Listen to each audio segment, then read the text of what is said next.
Bədəninizin sanki bir tərəfinə kəmər taxılıb, lakin bu kəmər ağrılı, sancır və göynəmə verir. Bu kəmərləyici Demirov və ya herpes zosterdir. Maraqlısı isə odur ki, uşaq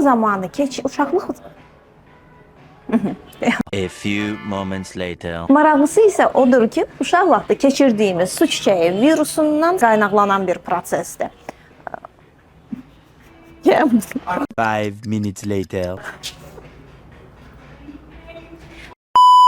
Bədəninizin sanki bir tərəfinə kəmər taxılıb, lakin bu kəmər ağrılı, sancı verir və göynüyür. Bu kəmərləyici Demirovdur və ya herpes zoster. Adətən üzərində qabarcıqlar olur, sinir boyunca yanma hissi, sancma hissi olur və bu ağrılar çox şiddətli olur. Bunun səbəbi isə uşaq vaxtı keçirdiyimiz su çiçəyi virusunun bədəndə gizli qalması və immunitetimizin zəiflədiyi anda birdən ortaya çıxmasıdır. Lakin diqqətli olun, ağrılar qalıcı ola bilər. Ona görə zamanında müalicə mütləqdir.